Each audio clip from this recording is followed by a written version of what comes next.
So yeah, so yesterday, very interesting. Um, I thought in the middle of the day that I was gonna get my period. Didn't really feel any eggs drop. Yeah, lately I've been feeling like tired and pretty much that's it. But then, we're dealing with viruses in the community, so you can always try to make correlation equals causation. But I never felt any ovulation. But yesterday, there was some blood. But it wasn't a lot, but I thought there might be a precursor to then a deluge, which usually happens. It'll be something like start in my usual period before August, because I haven't got my period since August, but it'd be like a little bit of blood, and then after that, then it'd be like the cycle. And it would last for like maybe like a week or so. But no, yesterday, I had a little bit of blood, thought I was going to get my period, was ready, but I was like, I don't feel any kind of, I felt my ovary, and I felt, lately I've been kind of feeling a weird, interesting pain on the right side. And usually my PMS or PMDD or my menstruation always seems to affect my digestive processes, like how I poop and everything else. So yeah, there's definitely some influence with the digestive process. Like I said yesterday, I had an interesting release yesterday, as far as my usual morning release. Okay, pooping and all that stuff, but nothing really too out of whack that I needed to be like really aware of. It's just like okay, but then that makes sense. But anyway, so yeah, tiny blood, nothing, then nothing. Like this morning, nothing. Actually, uh, it was just like the last little bit was just like really dark brick red, like as it was if it was exposed to oxygen, which means that that was just a little bit. So whatever it was that happened yesterday was probably the last little release of eggs or something, and I don't know what could have influenced or prompted it to release, but I'm not going to worry about it. It might be the lunar phases. I don't know. It just depends. We don't know really when anyone on the Jilly Juice what their menstruation is going to be like. Like I've theorized that when you are the best copy at some point, you're really not going to drop eggs. And well, I could say this: if you do drop eggs, it might be quarterly. It won't be every lunar phase like we were talking about on the other transmission with Stevie G, where she was saying that like yeah, every 29 days is a lunar is like the full moon. Well, that's no different than getting your period every month. 13 times there's like moons in a year, so that's more than a year. So you're gonna get your period twice in 1 month. So, anyways, because there's 12 months in a year, right? So, anyways, so whatever. I'm not gonna think about it too much. It is what it is. I still feel great. Yes, I'm chewing gum. So I probably should just get rid of it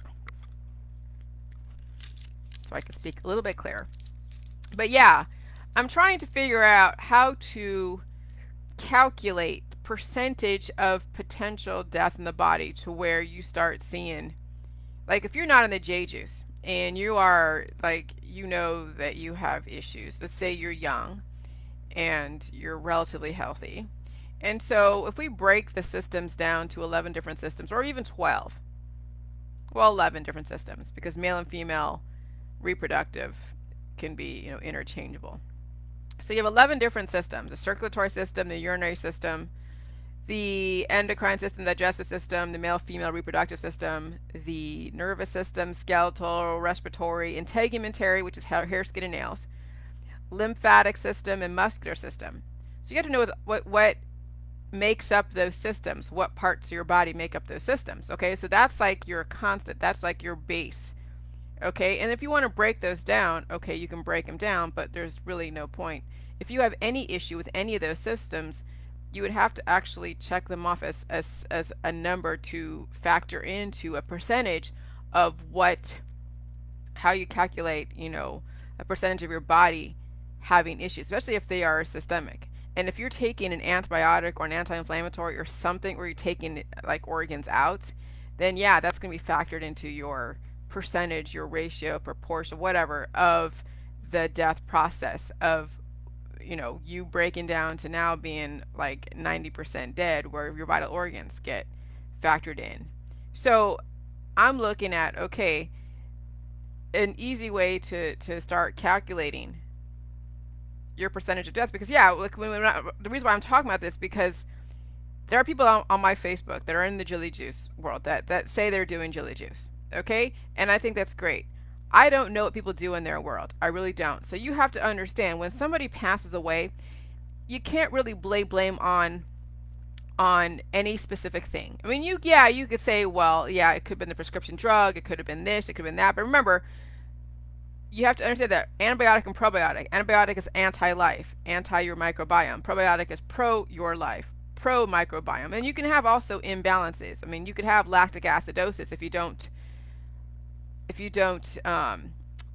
keep at bay the bacteria. And that's why Jilly Juice is made with salt, not sugar, because you don't want to have too many acids, because you have the lactic acid as a byproduct from lactobacillus, which is a bacteria that your body needs. And then if you're making a probiotic with sugar, then you have the sugar acids. And if you already have imbalances in other parts of your microbiome, then that's going to cause like lactic acidosis, as well as breaking down of like your teeth and other stuff. So that's why I say no kombucha on the J Juice protocol. Really, if you're going to drink kombucha, do a little tiny bit amounts and drink a bunch of J Juice if you're going to drink kombucha. Okay, but don't use kombucha as a remedy or anything else to be like, oh yeah, it's a probiotic. Okay, because that will destroy you as well. So anyway, what was I saying? Okay. So it's a balance. And kombucha, you don't want kombucha. And so you have to understand that, oh God, I just lost my train of thought. Holy crap. I'll figure it out. Anyways. But yeah, so you have 11 different systems. And oh my God, I totally just lost my train of thought. That's crazy. Give me a minute. All right. So I got off on a tangent. So yeah, antibiotic. That's right. When you have antibiotics, okay, when you have too many antibiotics, that's why they say don't, that's why they wanted to know if it's antibiotic or probiotic, because probiotic, okay, is pro-life, antibiotic is anti-life. So when you have so many antibiotics, well, yeah, that's gonna be anti-life. So to figure out how to figure out like the percentage of your body dying is counting how many ailments. This is not people. So this is like people are not doing the J Juice. How many ailments that you are dealing with. So the reason why I'm saying this is because there are people on my Facebook that are in the Jilly Juice crowd that say they're doing Jilly Juice, but they may not be doing Jilly Juice because they may be doing other antibiotics in conjunction with J Juice, and they might be doing more antibiotics than the J Juice. Okay, so there you go. I had to figure out where the hell I was going. It's been interesting. All right, and so I want you to understand this. All right, there are going to be people in my group, there are going to be people on my Facebook that say they're doing J Juice, and they're probably only doing like maybe one little teaspoon, one little tablespoon, but they're smoking a shiz ton of pot. They're taking all of their different remedies. They're drinking probably a bunch of kombucha.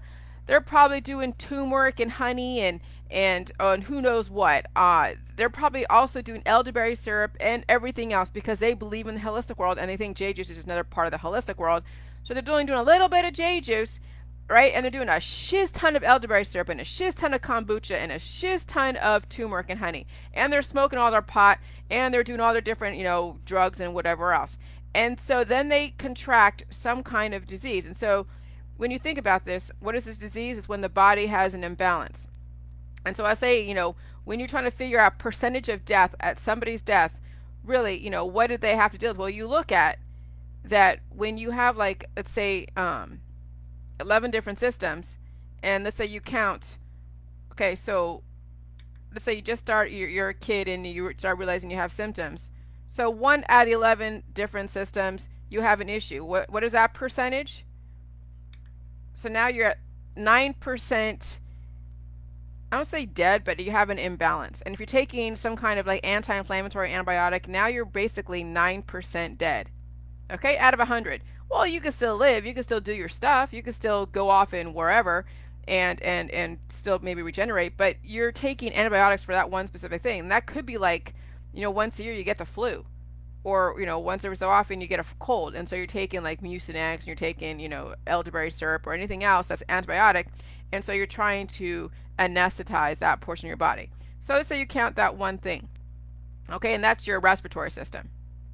All right, then time goes on and your body's breaking down because you're not doing J juice, or you're doing J juice but you're not doing enough of it. You're taking all your other remedies because you have so many predispositions. So you count out that now you have back issues because you've been, you're one of those that did a lot of sports as a child, and now as you're getting older, you're getting your arthritis, you're getting all these different issues, and now you have, and there's probably a lot more issues, but I'm just kind of breaking it down. So now you have two things that are wrong with you, and you may have more than two things, but let's just say for shits and giggles, two things out of 11 different systems. So now you're 18% dead. Okay, you can still function at 18% dead, just relative to if it's not hitting your vital organs. But I mean, people live at 18% dead. Look, people have gotten, heart transplants, lung transplants, all these different things taken out. So they're still able to function. I mean, look at Stephen Hawking. He's basically, atrophied on all four limbs, and the only thing is working was his brain, and everything else is taken care of. So you can live at a certain percentage, but it depends on which organs are being affected. Okay. But let's, say that, so now you have like the respiratory, now you have back issues, and let's say now you have some skin issues. You have like eczema and psoriasis. Oh God, I got eczema and psoriasis. So that's three things out of 11 different systems. So now you're at, what is 18%. Oops. I don't want that. So now you're at 18% dead. Okay. Holy crap. And so that's, okay, hold on. I'm sorry, that's 18. Hold on, let me do 3. Okay. 3%. Oh yeah, 27%. So three things. So you have eczema and psoriasis. You have a respiratory issue. You have a back issue. So now you're at 27% dead.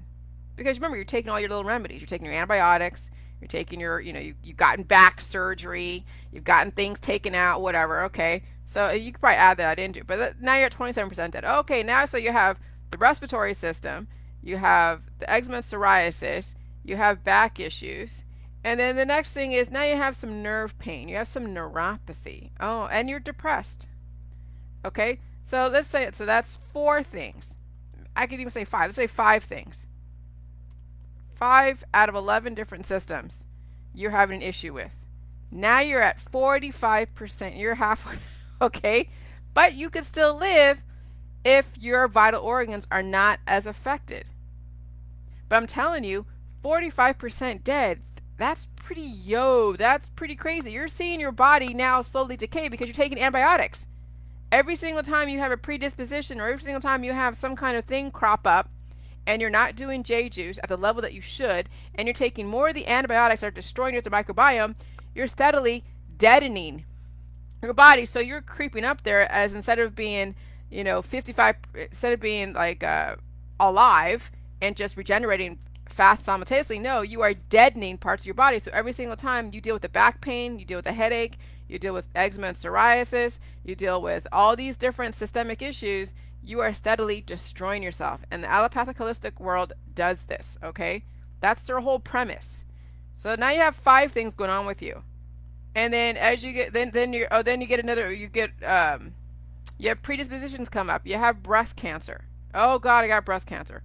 Holy crap. And that will affect, then let's say it might affect the liver, or I don't want to say the liver. It might affect something else. Right? It might spread somewhere else. But now you have breast cancer. So now that's a 6th thing, and that's a pretty major thing.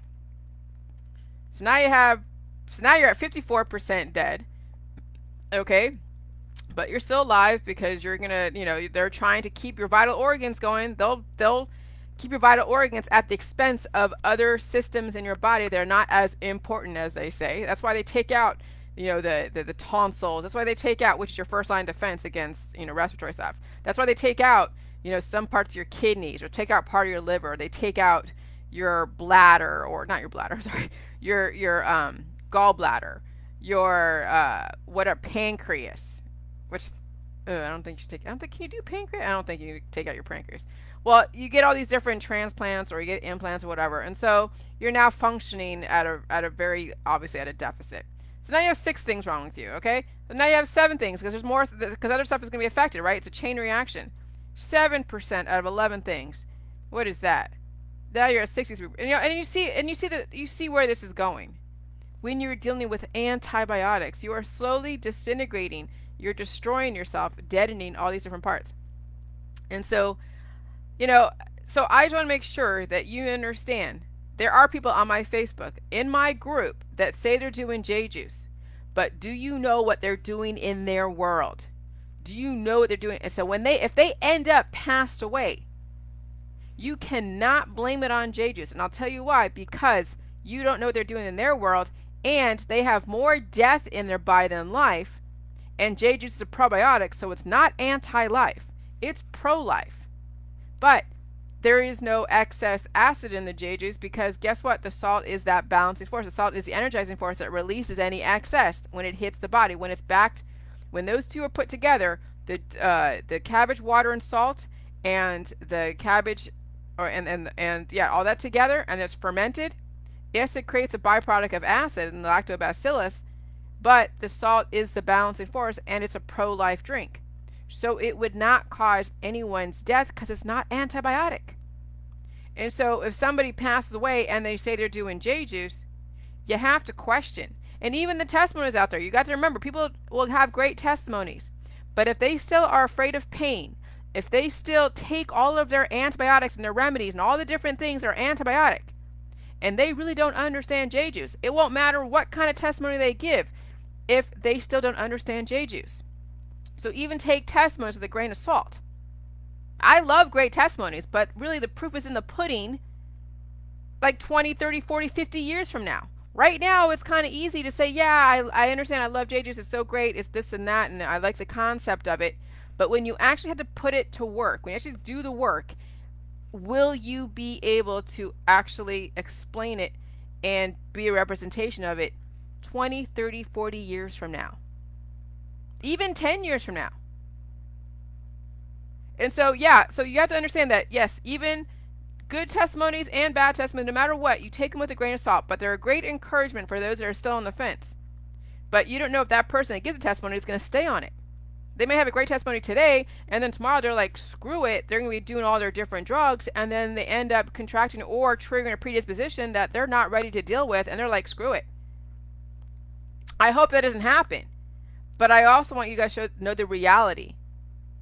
I've seen too many people come and go on my page. Too many people come and go. You know why? Because it's fucking hard. It's hard to face your demons. It's hard to face the pain. It's hard to stick with it. I'm telling you, I get people, emailing me or private messaging me, which I'm okay with because I've commented, and they're going through it. They know they are facing so much PTSD. They're facing so much of everything that they knew they're gonna have to deal with, but they're in it. And some people will give up, and some people won't. And the ones that understand that what they're going through is really an evolution, and that you remember, this is like when you're in a dream. You have to know that this is a dream. It's not real. So what you're going through with the J juice and the healing process, yes, it's real, but it's not going to be forever. Just sit with it. Find a way to take your mind off it. Don't try to anesthetize yourself, because guess what? Then you fall into the percentage of death category. Find a way to distract yourself from the pain, but still deal with it. But that's one thing. It's so hard. But I remember when I had those headaches a couple months back, oh my God, it was like throbbing. I had to go put a washcloth over my forehead. I had to go do all these different things. Not do anything really antibiotic. I think at one point I did a little bit of like peppermint oil and water on a washcloth and put it on my forehead, but I didn't take anything internally that was antibiotic to try to stop it. I just need to find a way to distract myself, because oh my God, some of this stuff can be very intense. But then that's your brain repairing itself from the damage that you've done. And people say, oh, you only lose 20% of your brain. Well, I can see why when you're applying so many antibiotics. So just understand and be careful. Don't believe what everybody says all the time. Okay? Even me. I have to stand the test of time to show that my protocol works. So does everybody else out there putting out a testimony. They have to show and stand the test of time. Because it's very easy to put out a testimony, whether it's good or bad. But can you withstand the test of time and understand what it is you're doing? And some of you don't understand. Some of you want to understand. And I see the attempt to want to understand. But you need so much hand holding that I don't think you will understand when it really comes down to it. Because some of you have a lot of predispositions that are very intense. And will you be able to face it, or are you going to anesthetize yourself when that day comes, when that predisposition comes and rears its ugly head? And then you're just like, okay, well, I don't want to deal with it, so I'm going to do all my little cures and whatever. But then you're like, oh yeah, J juice is so great. J juice is so wonderful. I'm doing J juice. I'm doing J juice. Hey, here's my testimony. Here's my testimony.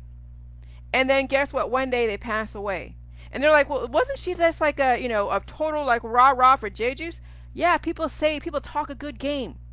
Remember, J juice is not antibiotic, it's probiotic. When you do an autopsy on someone, you look for, obviously, well, they would do an autopsy if they suspected foul play.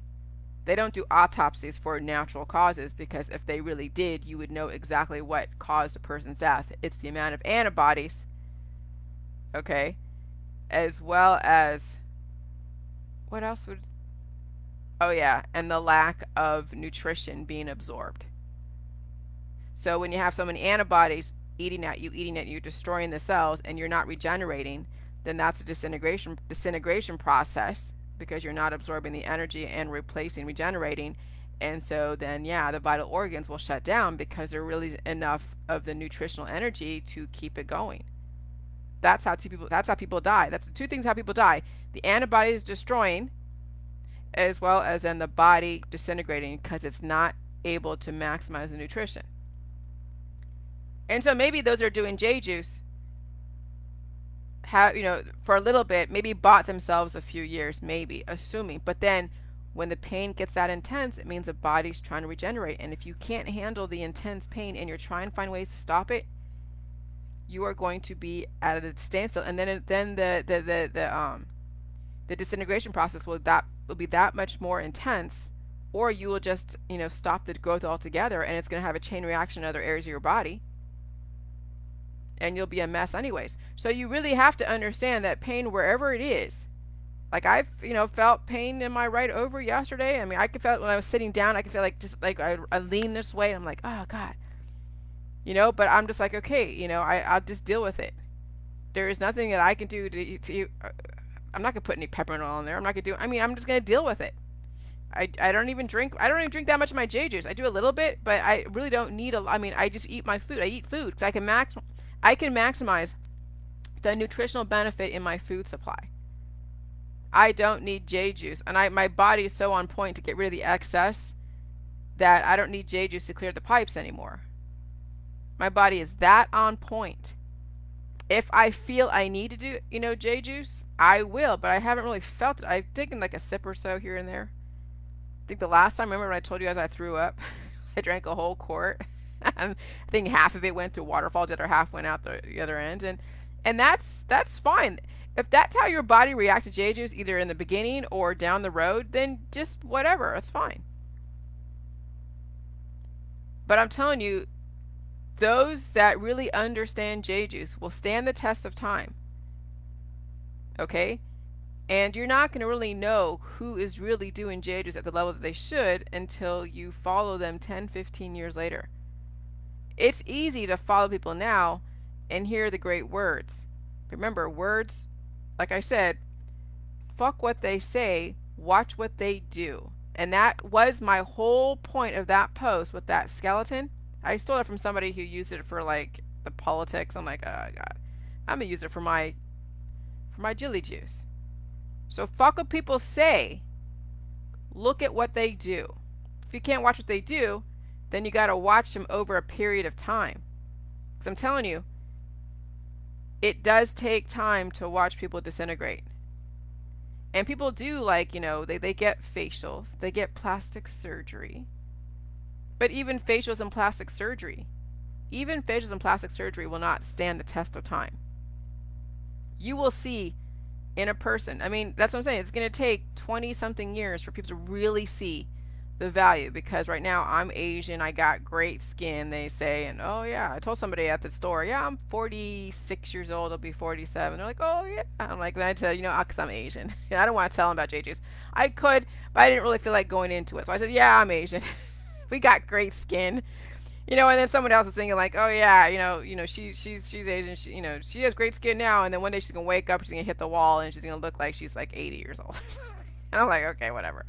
But that's what I'm saying. It's going the actual benefits that you see from a far away. If you don't know a person, it's gonna be years from now. It's not gonna be anytime soon. We're only 4 years old when you think about it. And half that time, I was busy fighting everybody and their mother, and people were like on and off the JJ's, going there and going there, distracted by everything else. And even today, people are distracted. Not everybody's doing JJ's at the level that they should, or when they have the pain, they can't deal with it, and they're taking antibiotics. Okay, so you can be doing a gallon a week or a gallon every other day, but if you're taking antibiotics, undermining the process, then what kind of benefit you think you're going to get at the end? Oh yeah, I drank JJ's, but you're taking antibiotics to stop the growth. You're basically undermining yourself. You got to understand that antibiotics and probiotics, they're they are diametrically opposed. Anti-life, pro-life. Antibiotic, probiotic. When you have too many antibiotics and not enough probiotics and not enough regeneration, and you have predispositions and you're too busy and you're not resting, what do you think is going to happen? So I have to be very, very clear with those of you that are watching the testimonies, that are watching people saying testimonies. Be very careful believing testimonies, because I'm telling you, if they do pass away in the next 5 or 10 years, did they really do the J juice? You will see who the liars are. Okay? Staying alive and understanding J juice. Staying alive, understanding J juice, and knowing how to articulate you understand J juice is the crux of J juice. Staying alive is the crux of J juice. Understanding that the healing and the pain and all that is the crux of J juice. If you're still into the drugs and into the antibiotics and into all the FDA approved protocols out there, then you don't understand J juice. I'm telling you. Because that's what bit me in the ass. Because I didn't impress it upon, poor Bruce Wilmot, who was in hospice, that he had to handle the pain. He didn't want to. He was still doing all of his antibiotics, and there was more death in him than there was life. He couldn't handle the J juice. It wasn't like he couldn't, he wasn't prepared to deal with the healing process. If he had a good support system, if he was able to really understand what he needed to do to pull himself out of the grave, he could have potentially, stuck around. But I'm telling you, when you're that far gone in hospice, it is so hard to pull yourself out of the grave. So if I can get you before you end up in hospice, and you deal with all of your demons when you're relatively, coherent, maybe a little bit imbalanced, but that's okay, then it might be a little bit easier. Yeah, going on and off, going on and off. Okay, I get it. But I'm telling you, the environment is that much more aggressive. You can't afford to be taking the antibiotics when there's so much stuff going around. The antibodies that are upgrading you, and you're still trying to upgrade, release the excess antibodies, and there's new antibodies upgrading you from the viruses, right? From people shedding and whatever, and your body's still regenerating. There's so much going on, and now you have like ovary issues, and you have arthritis issues, and you have other issues, and this issue and that issue, and if you're trying to get pregnant, well, I don't know about that. You might have that window of opportunity, but at this point right now, I wouldn't say I'm infertile. I couldn't tell if I was infertile, but having that little one egg drop probably says that I'm probably not very fertile. So, in between that time of where you're reversing your issues before you actually reach that point of infertility where you're the best copy or not as fertile, you might have a window to get pregnant. Maybe, assuming you have the plumbing is going to be working to your benefit. But I'll tell you what, keeping you around personally is pretty much my goal. Whether or not you get pregnant is really not my goal. I want you guys to be around to show yourself and everyone around you that you can beat this whole depopulation agenda. That you don't have to be the one to be depopulated. Okay? So must understand.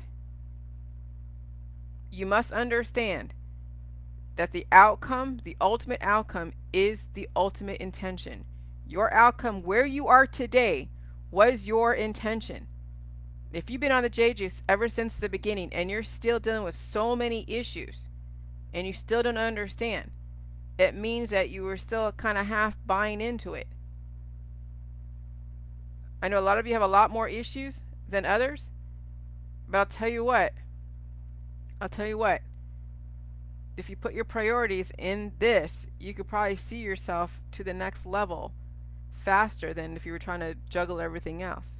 But I mean, there's so many different factors that people deal with that I can't possibly say that they could have done what I've done.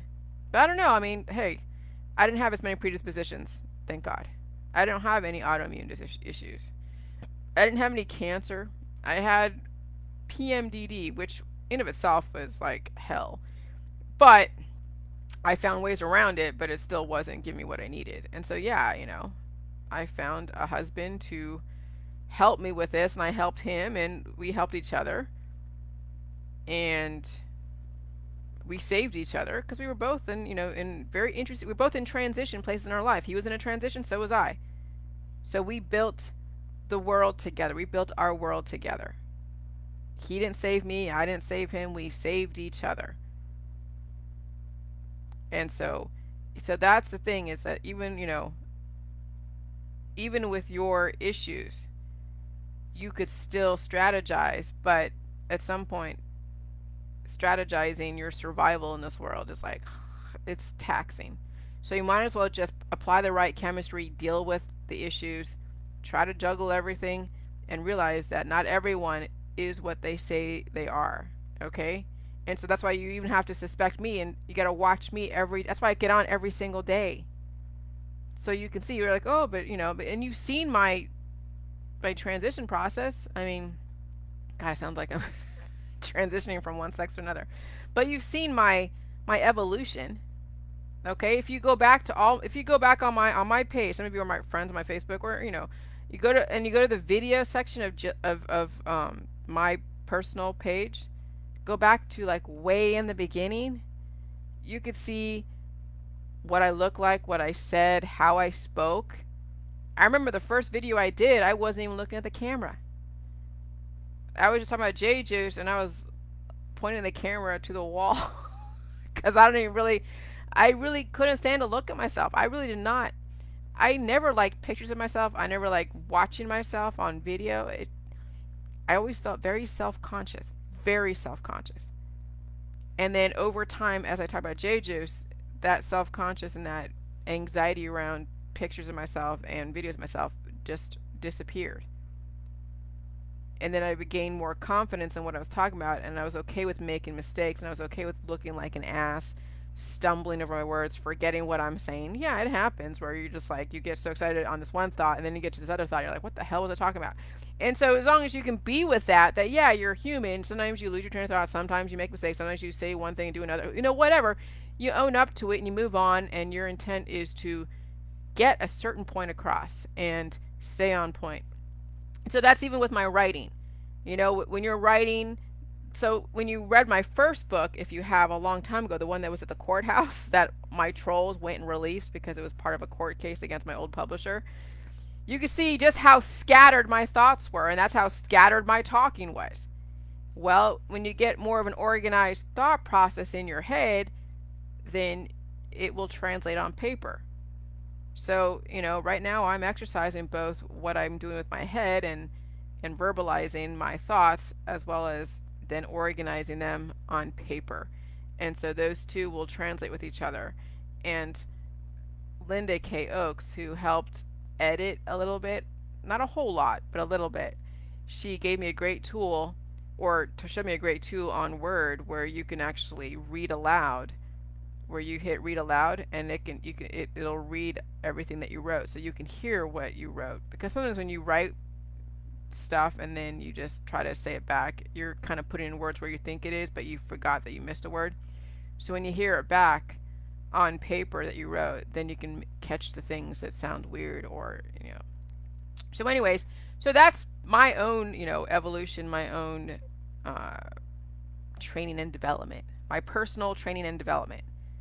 So I urge those of you that are social distancing, that are getting a check from the government or whatever, or you have unemployment, or you know or whatever, that you help exercise your brain if you can. I mean, if you're going through some physical symptoms, then it's just easier to watch Netflix and see all the propaganda and the brainwashing and be like, oh yeah, and then eventually when you're able to exercise that part of your brain and you want to learn how to speak and communicate through video, podcasts, whatever, and you can write, and then you have a thought and you have an invention and you have some kind of who knows what, you're able to now convey the message in a clear and succinct way. But it does take practice.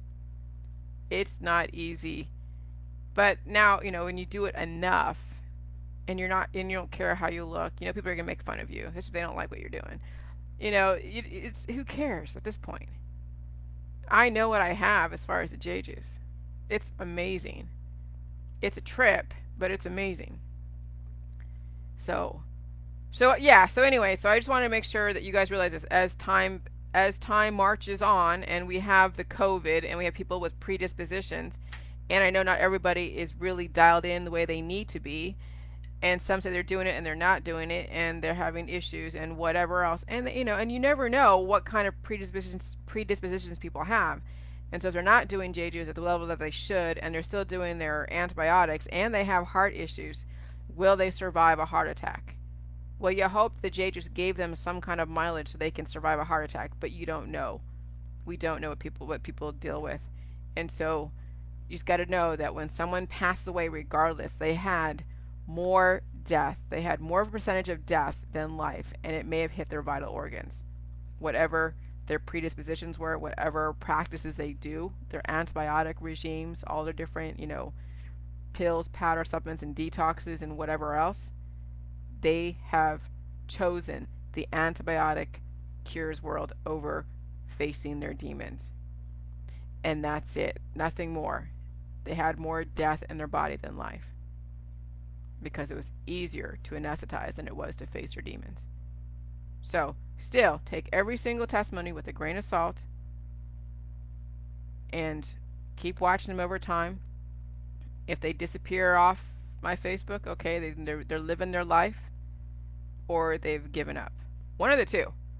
Some will come back every so often, but some people that I know, they're doing it and they're living their life. They're beautiful, they're young, they understand the J juice. They don't need to be telling me everything they're doing all the time. I don't need to know everything all they're doing all the time. But remember, testimonies, regardless of which side, for or against J juice, take with a grain of salt. It's the test of time. The longevity of them being on the J juice is what's going to really be the credibility. And watch me. Okay? All right. Bye.